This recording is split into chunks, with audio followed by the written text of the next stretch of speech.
Assalamualaikum, dear Alim students. Hope you are well. Dear students, welcome to my class. আজকে আমরা English first paper পড়ব আর English for today বইয়ের unit 8 এর lesson 1 পড়ব। আমরা জানি ইউনিট 8 এর হেডলাইন হচ্ছে এনভায়রনমেন্ট অ্যান্ড নেচার, আর আমাদের লেসন 1 এর হেডলাইনটা হচ্ছে ওয়াটার ওয়াটার এভরিওয়্যার। এই হেডলাইনটা মূলত হচ্ছে একটা কবিতা থেকে নেওয়া হয়েছে। সেই কবিতাটা হচ্ছে ইংরেজি সাহিত্যে রোমান্টিক এইজের প্রথম দিকের কবি স্যামুয়েল টেইলর কোলরিজের কবিতার প্রথম অংশ থেকে এই হেডলাইনটা নেওয়া হয়েছে। তো কেন নেওয়া হয়েছে সেটা আমরা যখন লেসনটা পড়বো তখন বুঝতে পারবো। সো ডিয়ার স্টুডেন্টস, আসো আমরা আগে ওয়ার্ড মিনিংগুলো জেনে নিই। কিছু ইম্পর্টেন্ট ওয়ার্ড মিনিং জানবো। এখানে আছে প্রথমে আছে শ্রিঙ্ক। শ্রিঙ্ক অর্থ হচ্ছে শ্রিভেল। শ্রিভেল মানে হচ্ছে সংকুচিত হওয়া, মানে ছোট হয়ে যাওয়া। এরপরে আছে হারাইং। হারাইং মানে হচ্ছে বাংলা বলতে পারি মর্মান্তিক, আপসেটিং বা ডিস্টার্বিং, ঠিক আছে। এরপর আছে সারভাইভ। সারভাইভ মানে হচ্ছে টিকে থাকা। এটার ইংরেজি সিনোনিমটা হচ্ছে এক্সিস্ট। অ্যাক্সেস মানে হচ্ছে মানে কোনো কিছুতে প্রবেশ করা, কোনো কিছু চালিয়ে নেওয়ার সুযোগ পাওয়া। হ্যাঁ, ইংরেজিতে দেওয়া হতে পারে যে এন্ট্রান্স, অ্যাডমিশন, অ্যাডমিটেন্স, এই ধরনের শব্দ হতে পারে। তারপর আছে হচ্ছে ক্রাইসিস। ক্রাইসিস মানে হচ্ছে সংকট, বিপর্যয়, ক্যালামিটি। তারপর আছে পাঞ্চ। পাঞ্চ মানে হচ্ছে মানে কষ্ট, যন্ত্রণা। হ্যাঁ, ইংরেজিতে বলতে পারি পেইন। তারপর আছে পারপেচুয়াল। পারপেচুয়াল মানে হচ্ছে চিরন্তন, মানে যেটা চিরস্থায়ী। হ্যাঁ, ইংরেজিতে সিনোনিম আছে হচ্ছে ইটার্নাল আছে, এভারলাস্টিং আছে, পার্মানেন্ট আছে। আচ্ছা, এরপর হচ্ছে স্টেঞ্চ। স্টেঞ্চ মানে হচ্ছে দুর্গন্ধ, ব্যাড স্মেল। ইংরেজি সিনোনিম হতে পারে অডর।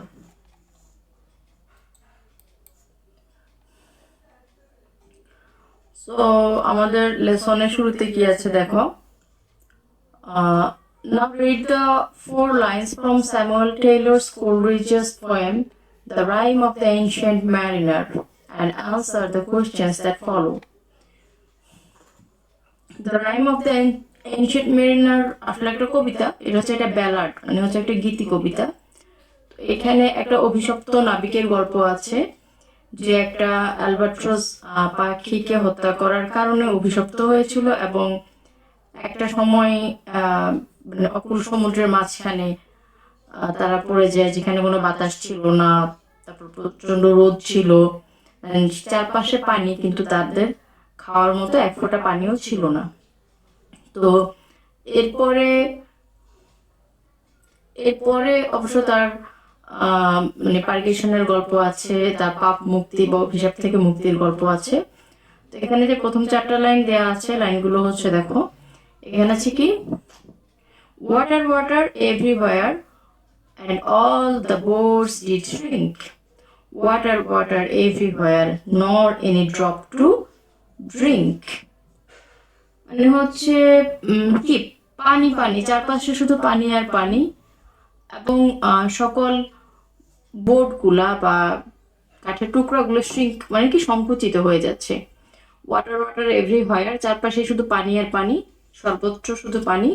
নর এনি ড্রপ টু ড্রিঙ্ক, কিন্তু এক ফোঁটা পানিও পান করার মতো নেই। তো এখানে কবিতা শেষের দুটো লাইন, এখানে প্রদত্ত শেষের দুটো লাইন খুব ইম্পর্টেন্ট। ওয়াটার ওয়াটার এভরিওয়্যার, নর এনি ড্রপ টু ড্রিঙ্ক, যে আমাদের চারপাশে পানি, প্রচুর পানি থাকবে, কিন্তু আমরা পানযোগ্য বা পান করার মতো এক ফোঁটা পানিও পাবো না। ঠিক আছে, তো কেন পাবো না সেটা আমরা এখন জানবো।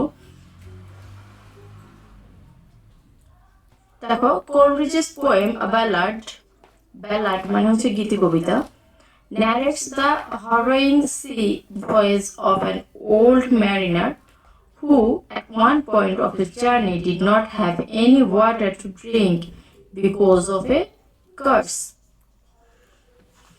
সো এই যে আমরা চারটা লাইন পড়লাম, এই চারটা লাইন হচ্ছে কোলব্রিজের, স্যামুয়েল টেলর কোলব্রিজের একটা কবিতা।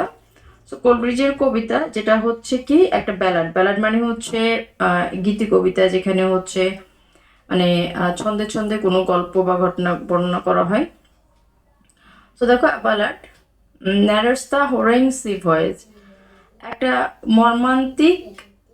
মর্মান্তিক সমুদ্রযাত্রার বর্ণনা করা হয়েছে এখানে একজন বৃদ্ধ নাবিকের, ম্যারিনার মানে কি নাবিক, একজন বৃদ্ধ নাবিকের একটা মর্মান্তিক সমুদ্রযাত্রার বর্ণনা করা হয়েছে। who at one point of his journey did not have any water to drink because of a curse, যিনি তার জীবনের একটা পর্যায়ে কোনো একটা অভিশাপের জন্য পান করার মতো এক ফোঁটা পানিও পাননি। Cursed or not, we know how important drinking water is in our life. অভিশপ্ত হই আর নাই হই, আমরা জানি আমাদের জীবনে পানীয় জলের গুরুত্ব কতটুকু। We know we cannot survive without it. আমরা জানি এটা ছাড়া আমরা টিকে থাকতে পারবো না, বেঁচে থাকতে পারবো না। সার্ভাইভ মানে কি টিকে থাকা। In fact, 2/3 of our body is made up of water. Okay, so বস্তুত আসলে আমাদের শরীরের 2/3 হচ্ছে পানি দ্বারা গঠিত। Not for nothing it is said that the other name of water is life. So কোনো কিছুর বিনিময়ে নয়, এটা বলা হয় যে পানির অপর নাম হচ্ছে জীবন। Is there a crisis in our time with regard to access to clean drinking water? So আমাদের সময়ে পানীয় জল নিয়ে কি, পানীয় জলের প্রবেশ, পানীয় জল নিয়ে কি কোনো সংকট আছে? The United Nations, in a meeting on the eve of the new millennium, identified the drinking water problem as one of the challenges for the future. So আমরা কি এটা ভাবতে পারি যে আমাদের জীবনে কখনো পানীয় জলের কোনো সমস্যা হবে কিনা? দেখো এখানে বলা হচ্ছে যে ইউনাইটেড নেশনসের কথা বলা হচ্ছে, যে জাতিসংঘ কি হচ্ছে তাদের একটা সভায় সহস্রাব্দের প্রাককালে new year eve the eve of new millennium eve মানে নতুন সহস্রাব্দের প্রাককালে পানীয় জল সমস্যাটিকে ভবিষ্যতের অন্যতম চ্যালেঞ্জ হিসেবে চিহ্নিত করেছেন। ঠিক আছে, but do we need to worry about the problem as ours is the land of rivers and we have plenty of rainfall? কিন্তু আমাদের কি এই সমস্যা নিয়ে উদ্বিগ্ন হওয়ার কোনো কারণ আছে? এই সমস্যা নিয়ে চিন্তিত হওয়ার কারণ আছে? কারণ কি আমরা জানি আমাদের দেশটা হচ্ছে কি নদীমাতৃক দেশ, না? আমাদের দেশটাকে কি বলা হয় ল্যান্ড অফ রিভার্স, নদীমাতৃক দেশ। And we have A plenty of rainfall, এবং আমাদের কি হচ্ছে প্রচুর পরিমাণে বৃষ্টি হয় আমাদের দেশে। তাহলে কি আমরা এই মানে পানি নিয়ে বা পানীয় জল নিয়ে কি আমাদের চিন্তিত হওয়ার কোনো কারণ আছে? বিসাইডস, পাশাপাশি we have a sea in our backyard too, পাশাপাশি আমাদের কি আছে, আমাদের দেশে একটা কি আছে, একটা সমুদ্র আছে, আমাদের দেশে বর্ডারে একটা সমুদ্র আছে। সো আমরা কি পানীয় জল নিয়ে চিন্তা করার কোনো কারণ আছে? এখন আমরা দেখবো যে আসলে কি আমরা পানীয় জল নিয়ে চিন্তিত হওয়ার কোনো কারণ আছে নাকি।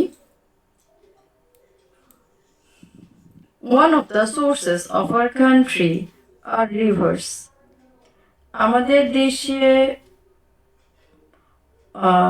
one of the sources of water in our country are rivers.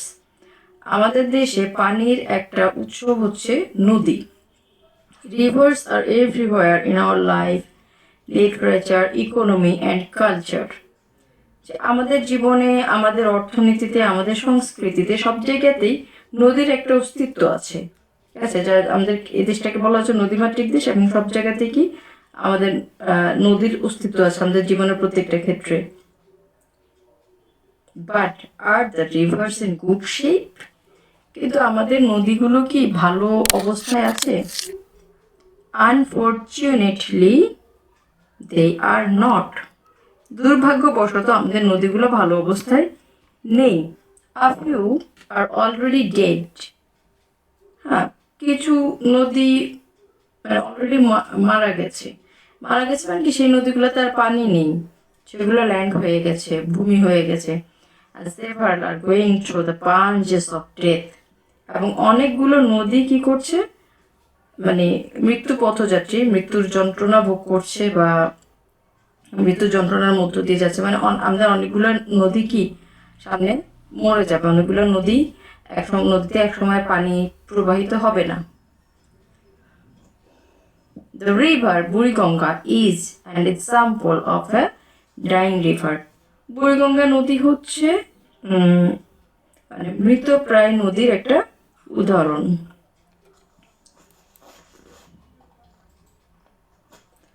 So here's the picture of today's Buriganga river.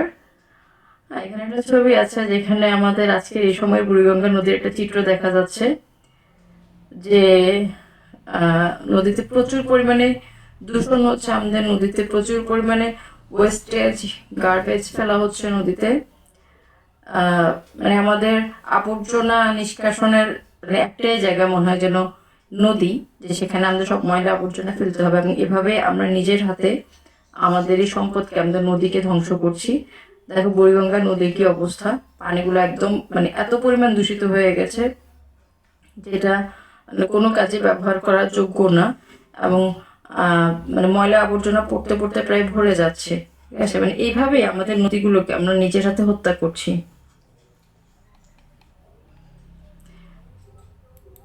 A report published in the Daily Sun describes what has happened to the river Buriganga and why. So Daily Sun পত্রিকায় প্রকাশিত একটা রিপোর্টে বা একটা খবরে মানে বুড়িগঙ্গা নদীর সাথে আসলে কি ঘটেছে এবং কেন ঘটেছে সেটা বর্ণনা করা হয়েছে। Its water is polluted and a perpetual stench fills the air around it. এটা পানি দূষিত হয়ে গেছে এবং এর চারপাশে বাতাসে একটা চিরস্থায়ী দুর্গন্ধ জায়গা করে নিয়েছে। মানে চারপাশে বাতাসটা একটা মানে সবসময় সেখানে দুর্গন্ধ থাকে, চিরস্থায়ী একটা দুর্গন্ধে ভরে গেছে চারপাশের বাতাসটা। But that is not, it was like before. কিন্তু অতীতে আমাদের এই নদীর অবস্থাটা এরকম ছিল না।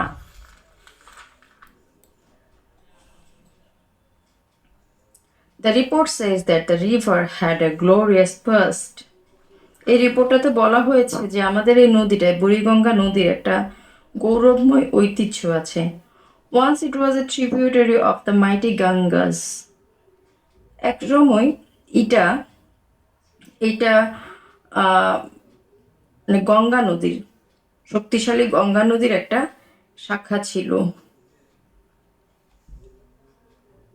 And flowed into the Bay of Bengal through the river Dhaleshwari, এবং ধলেশ্বরী নদীর মধ্য দিয়ে এটা বঙ্গোপসাগরে পতিত হতো। Gradually it lost its link with the Ganges and got the name Buriganga. ধীরে ধীরে এই নদীটা গঙ্গা নদীর সাথে তার সংযোগ হারিয়ে ফেলে এবং বুড়িগঙ্গা নামে পরিচিত হয়। এরকমই ছিল নদীটা। এরকমই সুন্দর একটা নদী ছিল, কিন্তু নদীটা এখন আসলে সুন্দর নেই। আমরা দেখতে পেয়েছি যে আমাদের নদীটা আসলে এখন কতটা খারাপ অবস্থায় আছে। The Mughals marveled at the tide level of the Buriganga and founded their capital Jahangirnagar on its banks in 1610. এখানে মুঘল আমলের কথা বলা হয়েছে। মুঘল আমলে তারা এই বুড়িগঙ্গার টাইড লেভেল দেখে মানে ঢেউ বা প্রবাহের স্তর দেখে এটা বেশ মার্ভেলড হয়, মানে চমৎকৃত, অনেক বেশি অ্যামিউজড হয়ে যায়। এবং 1610 সালে এই নদীর তীরে তাদের ক্যাপিটাল মানে হচ্ছে তাদের রাজধানী জাহাঙ্গীরনগর প্রতিষ্ঠা করেন। The river supply drinking water and supported trade and commerce. এই নদীটি একসময় কি করতো, খাবারের পানি সরবরাহ করত এবং ব্যবসা বাণিজ্য প্রসারেও অনেক বেশি সহযোগিতা করত। Jahangirnagar was renamed Dhaka, which grew into a heavily populated city with a chronic shortage of space. এরপরে জাহাঙ্গীরনগরটাকে ঢাকা নামে পুনর্নামকরণ করা হয় এবং এই ঢাকা শহরটা অনেক বেশি জনাকীর্ণ একটা শহরে পরিণত হয়। এবং এখানে কি হচ্ছে, ক্রনিক মানে কি খুব ধীরে ধীরে কি হচ্ছে, এটার জায়গাগুলো কমে যেতে থাকে। মানে হচ্ছে যে এই ঢাকা শহরে কি করছে, অনেক বেশি মানে জায়গার ঘাটতি দেখা দিতে থাকে। The city paid back the bounty of the river by sucking life out of it. খুব দুঃখজনক একটা কথা যে শহরটাই, ঢাকা শহরটা এই বুড়িগঙ্গার প্রাচুর্যের দানটাকে ফিরিয়ে দিয়েছে তার থেকে জীবনটাকে কেড়ে নিয়ে, জীবনটাকে সাকিব মানে শুষে নিয়ে। হ্যাঁ, মানে বুড়িগঙ্গা থেকে জীবনটা কেড়ে নিয়ে আমরা তার সে প্রাচুর্যের, তার সেই তার সেই হচ্ছে মানে দানের আমরা মূল্য দিয়েছি। অ্যাকর্ডিং টু নিউজপেপার রিপোর্ট, পত্রিকার সংবাদ অনুযায়ী, the Buriganga is dyeing because of pollution. যে বুড়িগঙ্গা নদীটা মৃতপ্রায়, মানে বুড়িগঙ্গা নদীটা মরে যাচ্ছে এটার দূষণের কারণে। Huge quantities of toxic chemicals and wastes from mills and factories, hospitals and clinics and households and other establishments are dumped into the river every day. Huge quantities মানে অনেক বেশি পরিমাণে টক্সিক কেমিক্যাল মানে বিষাক্ত রাসায়নিক পদার্থ এবং আবর্জনা ফেলা হচ্ছে মিলস এবং ফ্যাক্টরিজ থেকে, মানে হসপিটাল ক্লিনিক থেকে, এমনকি গৃহস্থলী আবর্জনাগুলো এবং অন্য সব স্থাপনা থেকে এই বুড়িগঙ্গা নদীতে প্রতিদিন অনেক বেশি পরিমাণে আবর্জনা ফেলা হচ্ছে। The city of Dhaka discharges about 4,500 tons of solid waste every day, and most of it is directly released into the Buriganga. তো দেখো ঢাকা শহরে কি করা হচ্ছে যে প্রতিদিন প্রায় 4,500 টন সলিড ওয়েস্ট মানে হচ্ছে কঠিন বর্জ্য নিষ্কাশন হয় এবং এর অধিকাংশই কি করা হচ্ছে, বুড়িগঙ্গায় ফেলা হচ্ছে। হ্যাঁ, according to the department of environment, DOE, department of এনভায়রনমেন্টের মতে, মানে পরিবেশ বিভাগের মতে কি হচ্ছে, 20,000 tons of tannery waste, including some highly toxic materials, are released into the river every day. মানে প্রায় 20,000 টন ট্যানারি বর্জ্য এবং কিছু কি হাইলি টক্সিক ম্যাটেরিয়ালস মানে উচ্চ বিষাক্ত পদার্থগুলো কি করছে, যে প্রতিদিন নদীতে ফেলা হচ্ছে। সো এইভাবে প্রতিদিন বিভিন্ন জায়গা থেকে বিভিন্ন নলের মাধ্যমে, ড্রেনের মাধ্যমে বুড়িগঙ্গায় বিষাক্ত পদার্থগুলা ফ্যাক্টরির বর্জ্যগুলা এভাবেই প্রতিদিন নদীতে মিশে যাচ্ছে। হাজার টন আবর্জনা এবং বিষাক্ত পদার্থ নদীতে মিশে যাচ্ছে, আর ঢাকার যে প্রাণ বুড়িগঙ্গা সেটাকে ধীরে ধীরে হত্যা করছে। Experts identified 9 industrial areas in and around the capital city as the primary sources of river pollution. So experts identified 9 industrial areas. যে বিশেষজ্ঞরা 9টা শিল্প অঞ্চলকে চিহ্নিত করেছেন in and around the capital city, শহর ঢাকা শহরের মধ্যে এবং ঢাকা শহরের চারপাশে অবস্থিত কিছু শিল্প এলাকা as the primary sources of river pollution, যেগুলো প্রাথমিকভাবে নদী দূষণের উৎস হিসেবে চিহ্নিত হয়েছে। এগুলো হচ্ছে কি কি এগুলো হচ্ছে Tongi, Tejgaon, Hazaribagh, Tarabo, Narayanganj, Savar, Gazipur, Dhaka, Dhaka export processing zone and Ghorashal. So এই শিল্প অঞ্চলগুলো, এখানে প্রচুর পরিমাণ শিল্প কারখানা আছে এবং সেখান থেকে প্রতিনিয়ত শিল্প বাণিজ্য বুড়িগঙ্গা নদীতে গিয়ে পড়ছে। The river would need a monster's stomach to digest all the wastage mentioned above. So monster's stomach, monster মানে হচ্ছে দানব আর কি। সো নদীর একটা দানবীয় স্টমাক প্রয়োজন, মানে পেট প্রয়োজন, এই যে এই যে এত এত সব আবর্জনাকে হজম করার জন্য। There is a limit up to which it can put up with its cruel and thoughtless treatment. So কি বলা হচ্ছে যে এটা একটা সীমা থাকা দরকার, যে একটা নদীর কতটুকু কতটুকু নিষ্ঠুর এবং কতটুকু চিন্তাহীন আচরণ সহ্য করতে পারবে, নিতে পারবে। We the humans have successfully killed one of our rivers. আমরা এই মানব জাতি খুব সফলভাবে আমরা একটা নদীকে হত্যা করলাম। There are other rivers in the country that are being subjected to similar thoughtless treatment. So আমাদের দেশে আরো অনেকগুলো নদী আছে যেগুলো কি ঠিক একই রকমের চিন্তাহীন আচরণের শিকার হচ্ছে, মানুষের এরকম চিন্তাহীন আচরণের শিকার হচ্ছে। মানে সারা দেশে আরো অনেকগুলো নদী আছে যেগুলোতে কি করা হচ্ছে যে প্রতিদিন এরকম হাজার হাজার টন বর্জ্য ফেলা হচ্ছে এবং ধীরে ধীরে সেই নদীগুলো কি হয়ে যাবে, একদিন মরে যাবে, থাকবে না।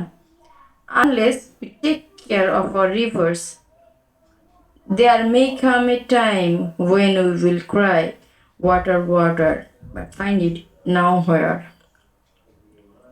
So এমন একটা সময় আমাদের আসতে পারে যে যখন আমাদেরকে মানে যখন আমরা কাঁদবো, পানি পানি বলে কাঁদবো, কিন্তু কোথাও আমরা পানি পাবো না। মানে পানি বলতে কি, পানি হয়তো থাকবে কিন্তু পানযোগ্য বিশুদ্ধ পানি আমরা পাবো না, কারণ আমরা নিজের হাতে আমাদের পানীয় জলের অন্যতম উৎস আমাদের নদীগুলোকে আমরা হত্যা করছি।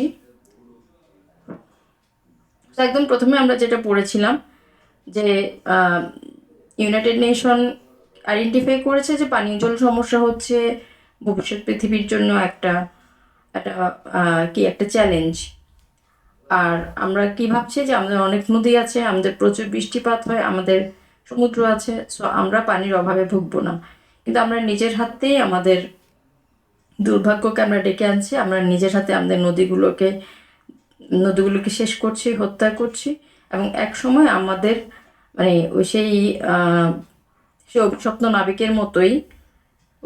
নাবিকের মতোই আমরা একসময় কি পানি পানি বলে চিৎকার করব, বাট আমরা আমাদের খাবারের উপযোগী বিশুদ্ধ পানীয় জল পাবো না। So dear students, that's all for today. Thank you very much.